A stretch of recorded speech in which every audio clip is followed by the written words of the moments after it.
Hello, and welcome to a new episode of The Career Changers. Our guest today is Sheila Buswell, CEO and co-founder of Buswell Biomedical, a veteran of the US Army and author of Is This It For Me? Overcoming Imposter Syndrome in Everyday Life and Business. After losing her scholarship to college, Sheila enrolled in the US Army, where she cross-trained as a generator mechanic.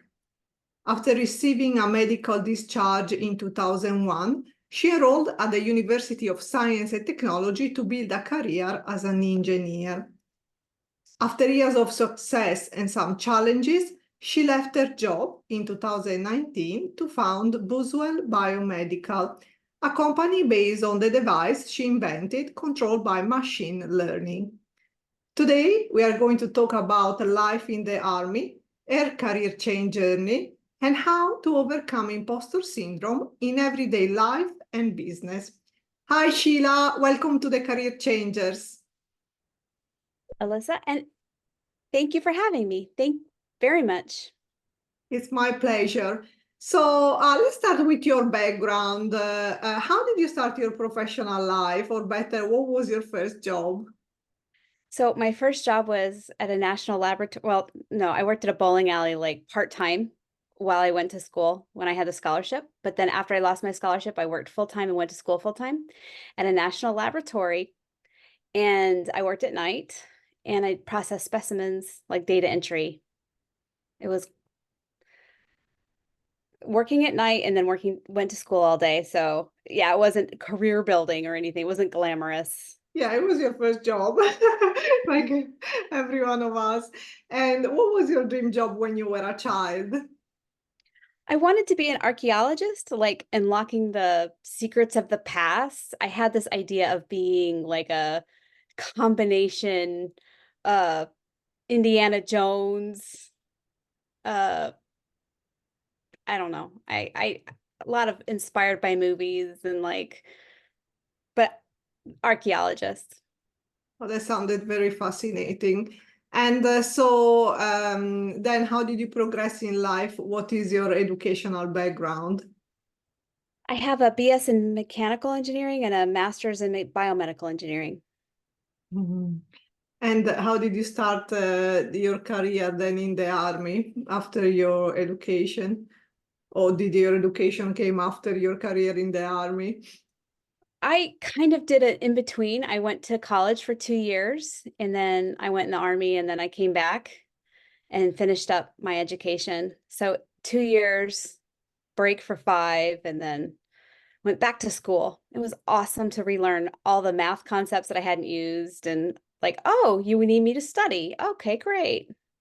Yeah, sometimes when we study later in life, it's a little bit different.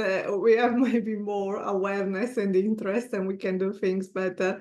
So let's talk a little bit about your career in the army. Why did you decide to join the army? How did you feel during your time there?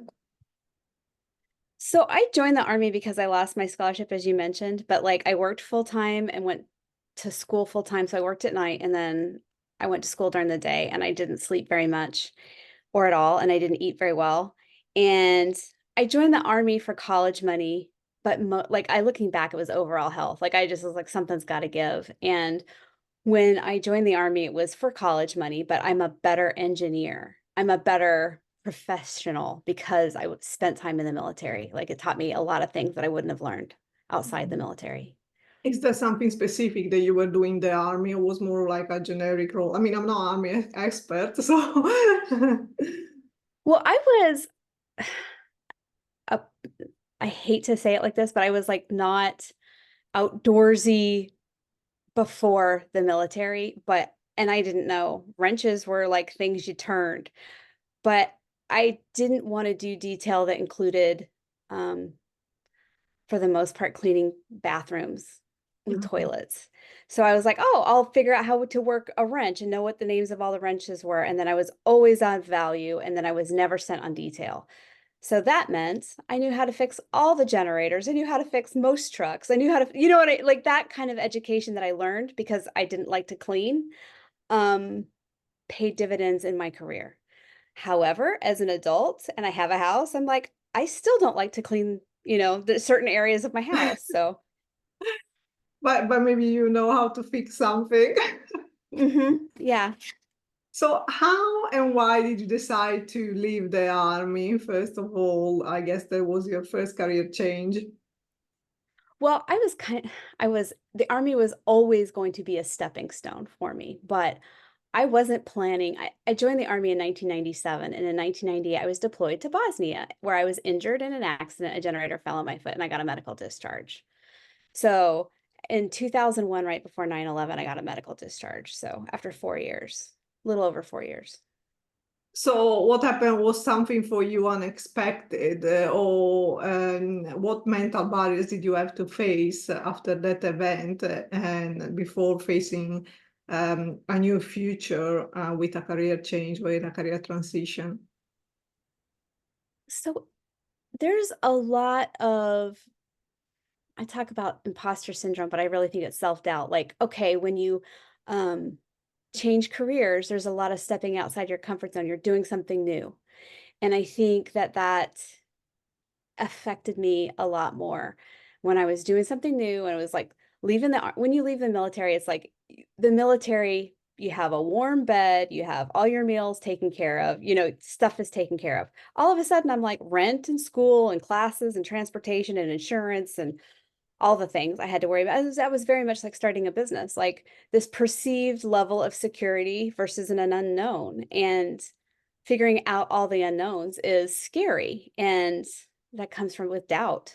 So figuring out the doubt, and that was a mental block. But also being perceived as, age is one of those things. It's like when people see the wrappings that you have versus like how you look or your limp or your military service or whatever, like the medical discharge, before they see the person and the value you can offer. Aside from that, first, it's a mental block for you and for them.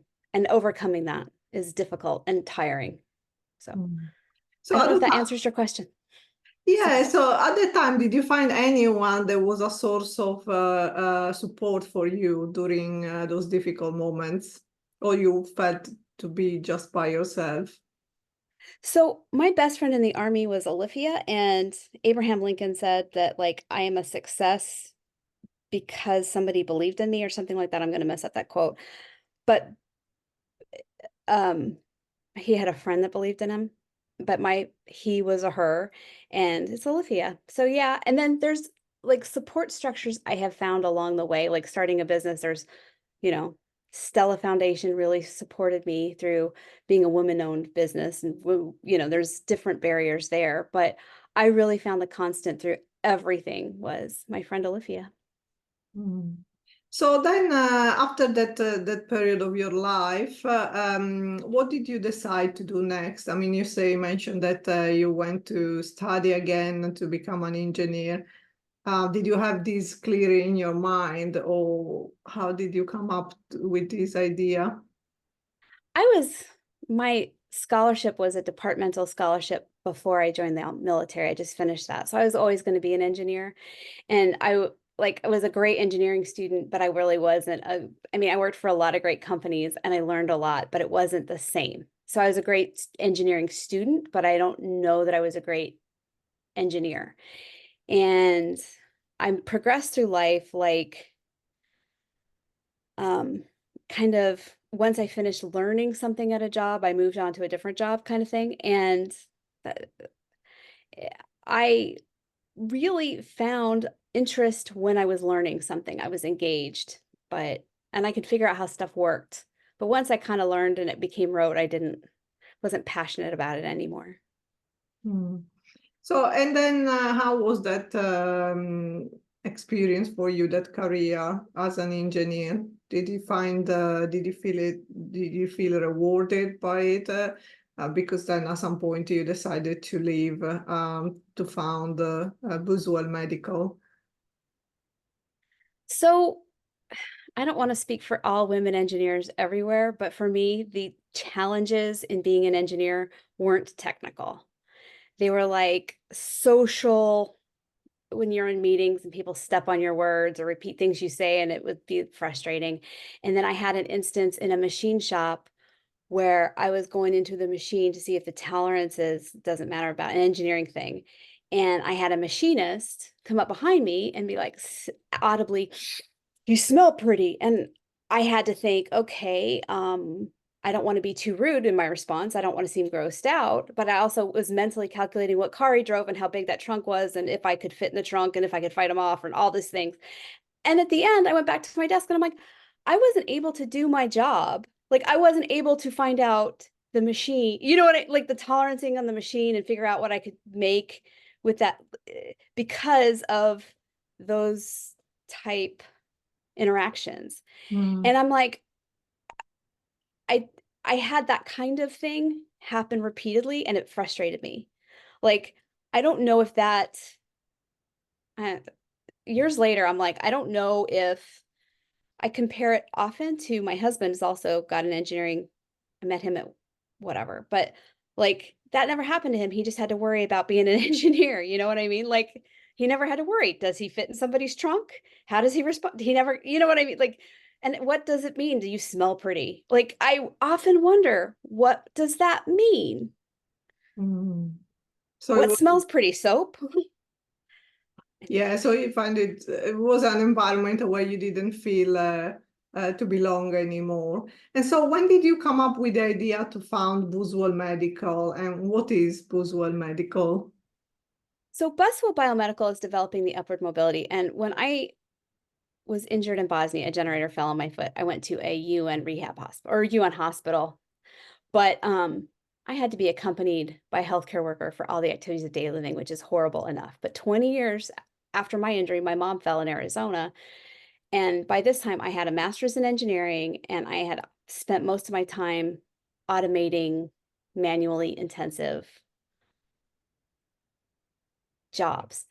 And I saw my mom, I struggle with a lot of the same things I had done, only I had to struggle with 20 years prior. Only now there's fewer healthcare workers. In 2018, there was fewer healthcare workers. In 2024, after a global pandemic, there's definitely fewer healthcare workers. And it was frustrating to me. And I thought, oh, I figured out how to solve the problem. And at the time, I thought, well, I'll just go work for who's ever developing this. And over the next year, I find out no one's developing it. And I got a patent and started a business. But I didn't have that entrepreneurship spirit. It was more like, well, if not you, then who? And it hadn't been done in 20 years. So it's not going to be done if you don't do it. So here you go. Wow, you did an amazing job. So you're also the author of Is This It For Me? Overcoming Imposter Syndrome in Everyday Life and Business. First of all, why did you decide to write this book? I guess, well, I wrote the book at the time. I started the business in April of 2019, and I started pitching my business rate to raise money. I don't know if that's a common thing, but at the same time, I was also, my business is machine learning, and I was building a business for the first time. And when I would ask questions to further my knowledge, I was pathologized with imposter syndrome. And that frustrated me. And I didn't know what imposter syndrome was. So I was like, at the same time pitching my business. And I don't know if you've ever done this, but you go up and you talk about like how you got the idea for your business, what the market is, the competition, all the things. And I walk with a limp, and my husband, who's a very nice man, took me instead of a cane. I usually walk with a cane, but he was holding my hand and he just walked me to the bathroom. And he was standing outside to walk me back to my seat. And he was peppered with questions because obviously I'm just the mouthpiece. And that experience was at the same time as I was pathologized or diagnosed with what people perceived as, I'm using air quotes on a podcast, but imposter syndrome. And I was like, I don't even know what that is. So I went down this path of like figuring out what it was and getting angry about it and like talking to my friend, like talking to people in my circle and finding out that it is a common problem and that everybody has it. At first I didn't think I had it, and now I do, just not about business, more about like, I talk about stepping outside your comfort zone. And I was told for a long time, you're not going to be a successful engineer if you act so girly. And now when I'm in a room full of women, I freak out because I'm perfectly in my comfort zone if I'm surrounded with other engineers, which are traditionally men.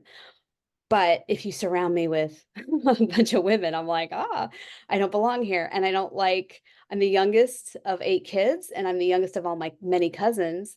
And I don't like to be around babies, or not like I like babies. I just don't like the expectation that and I'm knowledgeable and that I want to hold a baby, and makeup and shopping and things like very traditionally feminine things. So I think I feel like I'm not enough in those circumstances. So I think I identify with it, but I wrote a book to address that everybody has this and you can overcome it, but it is frustrating.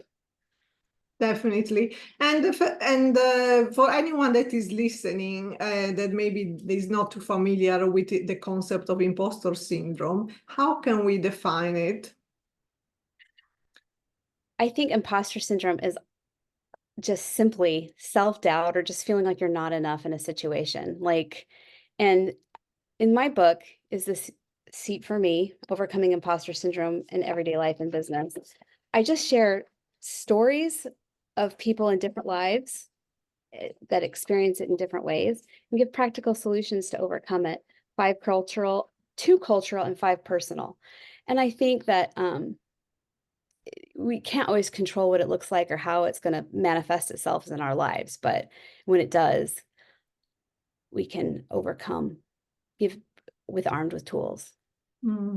So what are some examples of how imposter syndrome manifests in everyday life? Well, for me, like I said, it was like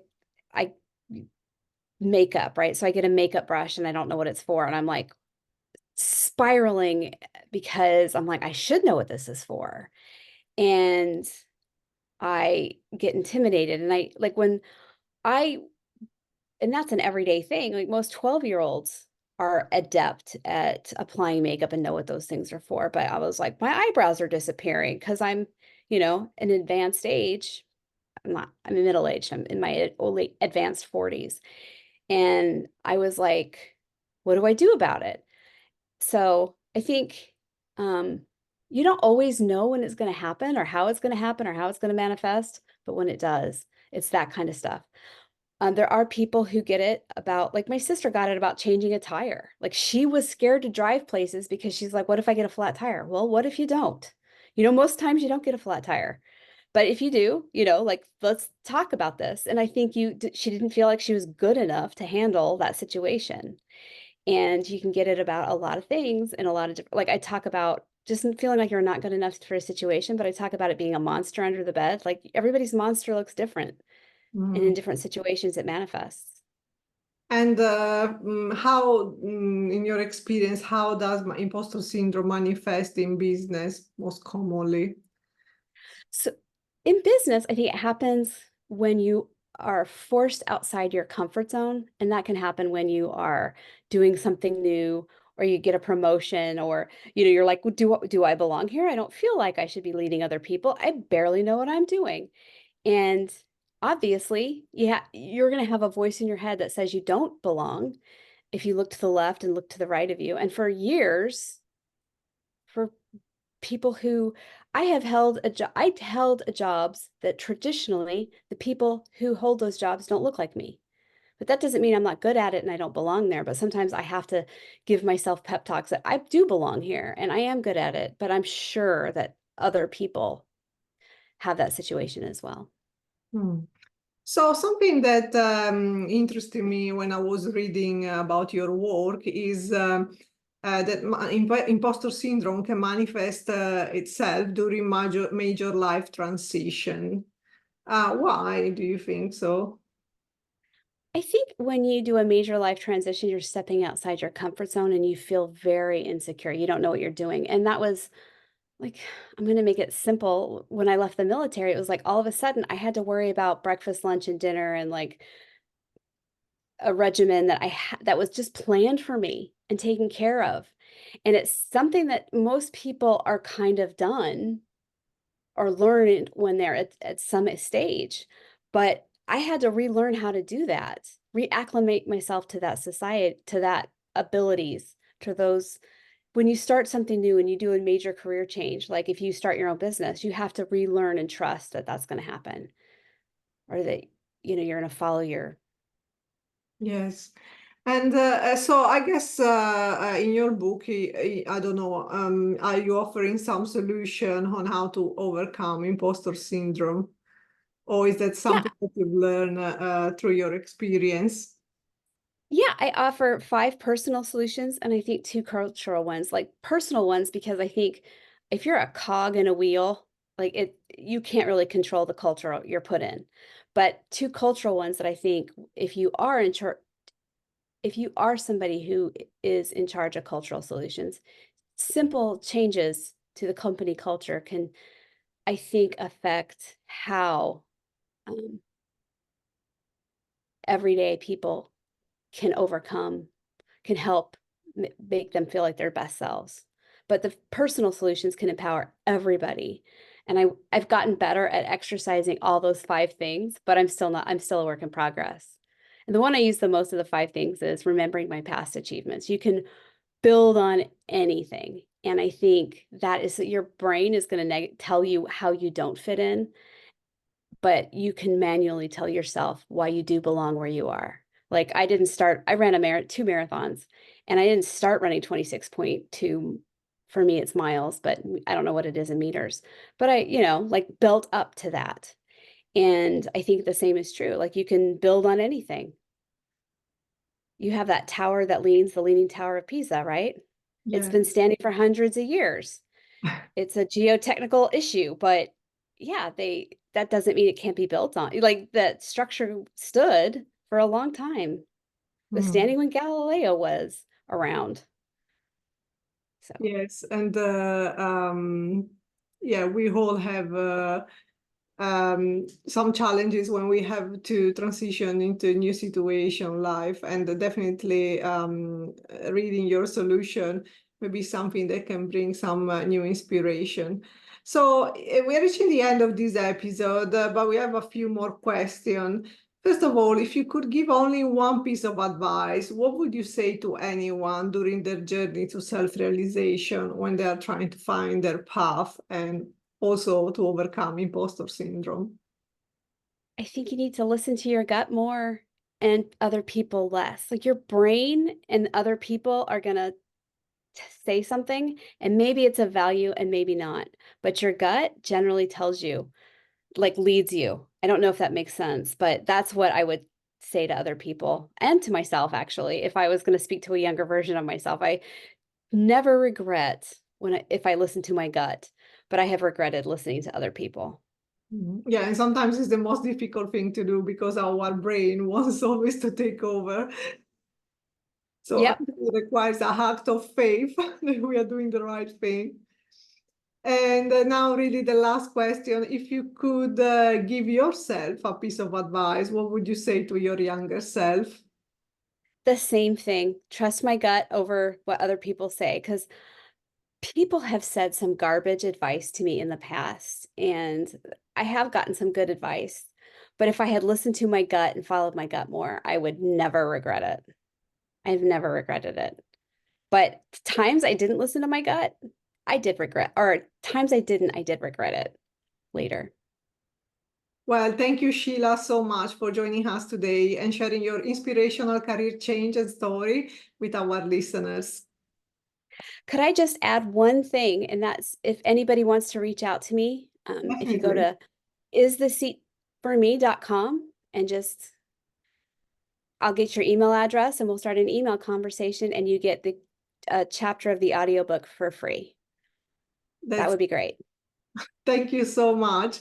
And the last message for our listeners, don't forget to subscribe to our channel. If you enjoyed this episode, please leave a review and tune in next week for a new inspirational episode of the Career Changers.